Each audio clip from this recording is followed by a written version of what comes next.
Hola chicos, muy buenos días y bienvenidos una vez más a mi canal.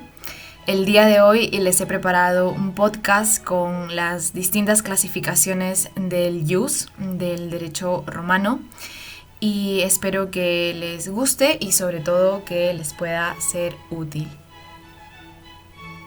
Bien, para empezar, hablaremos del derecho quiritario o el jus quiritium, que viene a ser básicamente aquel derecho de los quirites.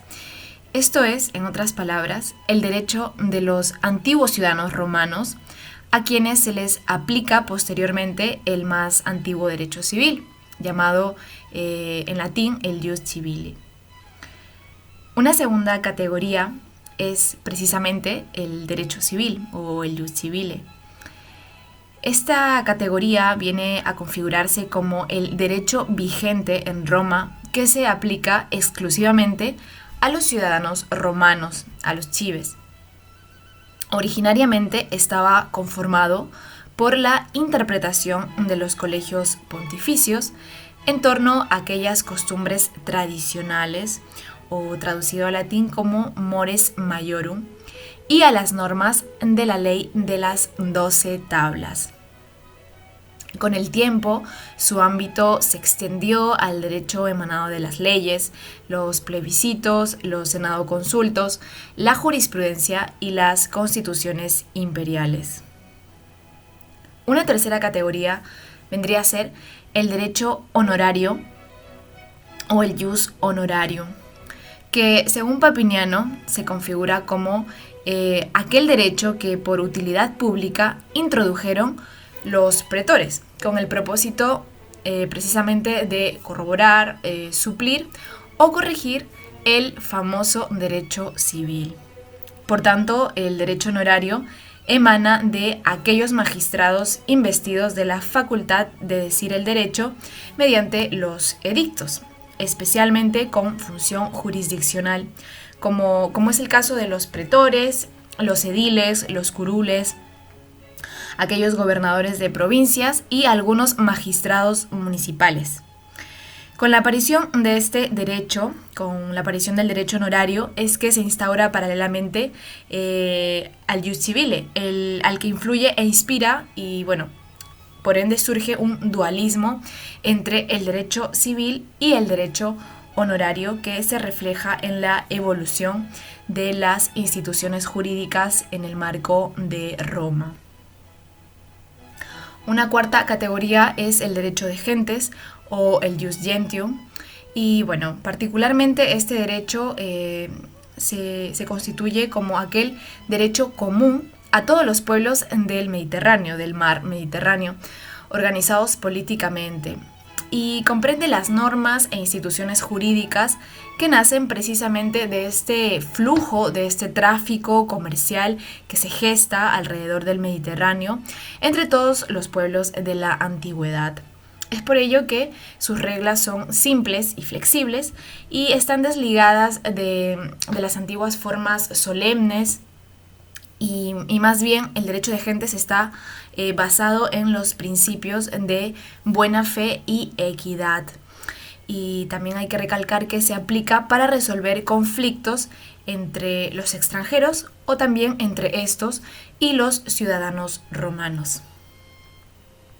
Una quinta categoría que hay que enunciar es el derecho natural o el jus naturale, que en la antigua Roma estaba considerado como aquel derecho común a todos los animales basado en la razón natural, presente en todos los seres humanos, incluyendo, por tanto, a los esclavos. Recordemos que en la antigua Roma los esclavos eran considerados como cosas, como animales. Hacia el siglo II después de Cristo, Ulpiano señala que por derecho natural todos los hombres nacen libres y por tanto era desconocida la manumisión al no reconocerse la institución de la esclavitud. Y una sexta categoría vendría a ser la del derecho público o el jus publicum y el derecho privado, o traducido al latín como jus privatum. Y aquí hay que recalcar que existen dos aspectos del derecho. Por un lado, el derecho público, que se refiere a la res pública romana, Por tanto, tiene por objeto pues la constitución del Estado, la organización del culto y la regulación de los poderes públicos con los cives o ciudadanos romanos.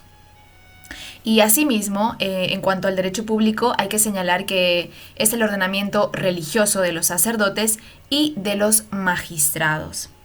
En cambio, por otro lado, tenemos al derecho privado y bueno, este derecho se constituye como la rama del derecho que regula las relaciones entre particulares, es decir, es aquella rama relativa a la utilidad de los particulares.